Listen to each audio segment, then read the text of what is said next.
सरकार के एचआरएमएस प्रणाली से विशिष्ट और बीपीएससी शिक्षक दोनों हैं।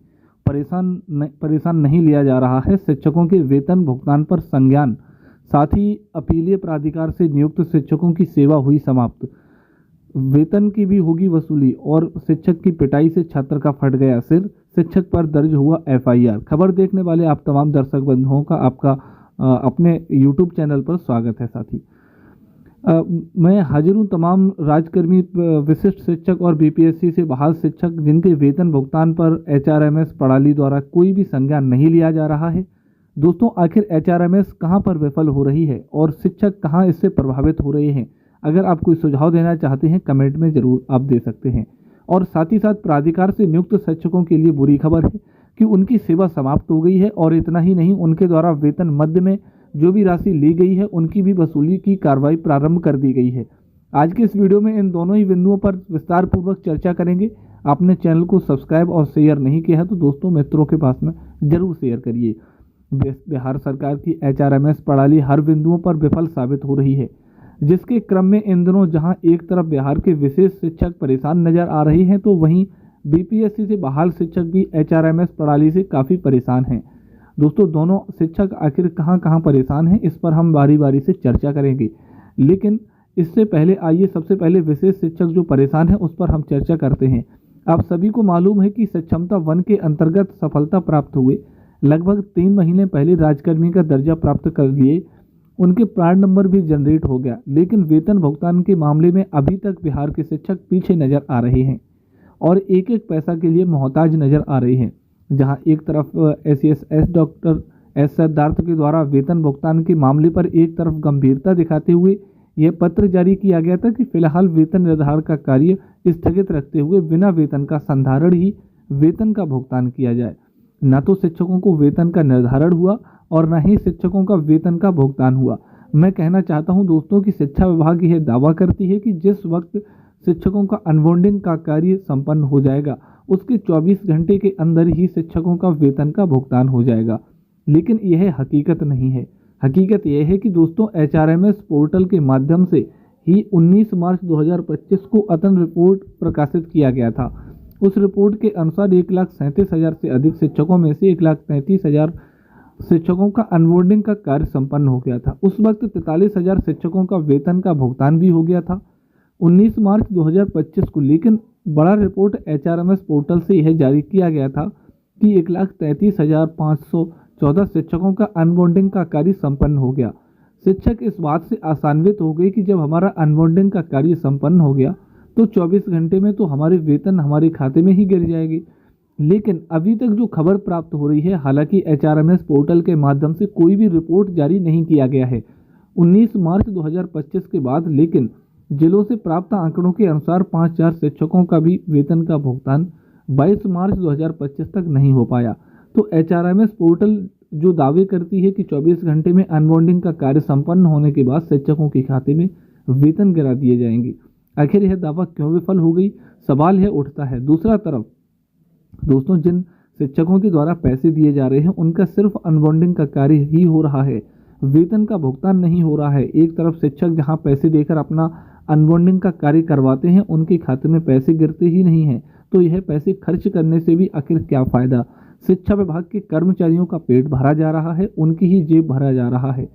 शिक्षक आज भी पैसे देकर भी वेतन को मोहताज हैं। तो यहाँ पर सवाल ये उठता है कि आखिर शिक्षकों का वेतन का भुगतान जो विशिष्ट शिक्षक हैं उनका कब होगा।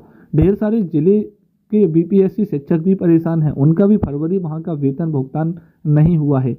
अब आइए दोस्तों, बीपीएससी शिक्षक के पास क्या समस्या है उस पर हम चर्चा करते हैं। आपके स्क्रीन पर एक पत्र जारी हो रहा होगा जो प्रभारी पदाधिकारी एचआरएमएस के द्वारा 17 फरवरी को जारी किया गया था।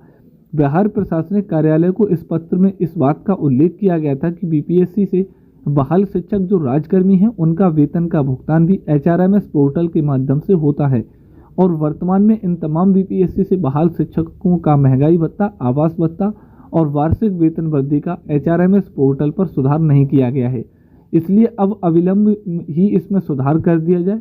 अब दोस्तों, यहाँ पर सवाल उठ रहा है कि 1 महीने से ज़्यादा बीत गई लेकिन बीपीएससी शिक्षक का आज भी वही महंगाई भत्ता देय हो रहा है जो लगभग 8 महीने पहले देय हुआ था। यानी दोस्तों 50% महंगाई भत्ता की दर से ही बीपीएससी के बहाल शिक्षकों का वेतन का भुगतान हो रहा है, जो 53% होना चाहिए था। इसका मुख्य कारण यह है कि एचआरएमएस पोर्टल पर उस महंगाई या भत्ता यानी 50% महंगाई भत्ता जो फीड किया गया था, आज भी वही महंगाई भत्ता दे हो रहा है। रह गई बात आवास भत्ता की, तो दोस्तों नियुक्ति के समय शिक्षकों का आवास भत्ता जो फिट किया गया था, आज भी वही है, आवास भत्ता दे हो रहा है। मेरा कहना यह नहीं है कि आवास भत्ता में बदलाव होता है। दोस्तों नगर क्षेत्र के अंतर्गत आने वाले शिक्षक जो 8 किलोमीटर के दायरे में आते हैं, उनके लिए महंगाई भत्ता में सुधार किया गया है बिहार सरकार की ओर से। और नियोजित शिक्षक के मामले में इनका नया आवास भत्ता तो मिलना शुरू हो गया, परंतु बीपीएससी से बहाल शिक्षक का आवास भत्ता जो पहले से नियुक्त के समय फीड था, वही देय हो रहा है। इसमें सुधार आज तक नहीं हुआ, लगभग 1 वर्ष हो गए। अब आइए दोस्तों, वार्षिक वेतन वृद्धि जनवरी 2025 में बीपीएससी टीयर 2 के तहत बहाल शिक्षक को एक वार्षिक वेतन वृद्धि का लाभ मिलना था। बीपीएससी टीयर 1 के तहत बहाल शिक्षकों का वार्षिक वेतन वृद्धि का लाभ जुलाई 2024 में ही होना था, लेकिन यह लाभ से वंचित आज तक शिक्षक क्यों हैं? आखिर इन्हें वार्षिक वेतन वृद्धि का लाभ कब मिलेगा? इनके एचआरएमएस पोर्टल पर नया फीडिंग कब किया जाएगा? 17 मार्च 2025 को ही पत्र जारी कर दिया गया। 1 महीने गुजर गए, आखिर इसमें सुधार क्यों नहीं किया गया? इन तमाम समस्याओं से परेशान है बीपीएससी से बहाल शिक्षकों के साथ साथ वेतन के मामले में राजकर्मी का दर्जा प्राप्त करने वाले बिहार के विशिष्ट शिक्षक, और आने वाले दिनों में ही इन्हीं समस्याओं से जूझते रहेंगे। बिहार के राजकर्मी बनने वाले शिक्षक, नियोजित शिक्षक के बारे में कह दिया जाए दोस्तों, तो उनके किसी भी मामले पर तुरंत कार्रवाई की जाती है। उनकी वार्षिक वेतन वृद्धि का लाभ हो या डीए का लाभ हो या फिर एचआरए का लाभ हो, तो तमाम शिक्षकों के प्रथम महीने से ही शुरू हो जाते हैं, क्योंकि उनका मामला एचआरएमएस प्रणाली से संबंध नहीं है। यह फायदे तो अवश्य है नियोजित रहने वाले शिक्षकों के वेतन के लिए, उन्हें गिड़गिड़ाना नहीं पड़ता वेतन वृद्धि को लाभ के लिए, महंगाई भत्ता के लाभ के लिए या फिर एरियर के भुगतान के लिए उन्हें गिड़गिड़ाना नहीं पड़ता है, क्योंकि राज्य मुख्यालय से उसका कोई संबंध नहीं होता है। प्रखंड शिक्षा पदाधिकारी से लेकर जिला शिक्षा पदाधिकारी, जिला स्तर पर ही वेतन भुगतान की तमाम समस्याओं का निदान हो जाता है। अब आइए दोस्तों, जब एचआरएमएस प्रणाली शिक्षकों की वेतन वृद्धि को मुद्दों पर फिसड्डी साबित हुई है, उसके बाद आप देख रहे होंगे कि विगत 3 दिनों से शिक्षकों के ऊपर कार्रवाई की जा रही है। 27,000 शिक्षकों के ऊपर स्पष्टीकरण कर दिया गया है कि आपने ऑनलाइन माध्यम से जो अटेंडेंस नहीं बनाया है। दोस्तों यह कुछ और नहीं है, शिक्षकों को ध्यान भटकाने का एक ही जरिया है। शिक्षक जब स्पष्टीकरण का जवाब देने में मशगूल हो जाएंगे तो और वेतन भुगतान से उनका ध्यान हट जाएगा। यही नीति अपनाई जा रही है बिहार की शिक्षा विभाग की ओर से। स्पष्टीकरण भी किया गया है 27,000 शिक्षकों का, और वैसे शिक्षकों का जो विद्यालय में उपस्थित थे उनसे स्पष्टीकरण कर दिया गया। जो शिक्षक मृत हो गए हैं उनसे स्पष्टीकरण कर दिया गया। जो शिक्षक प्रशिक्षण में भाग ले रहे हैं उनसे स्पष्टीकरण कर दिया गया।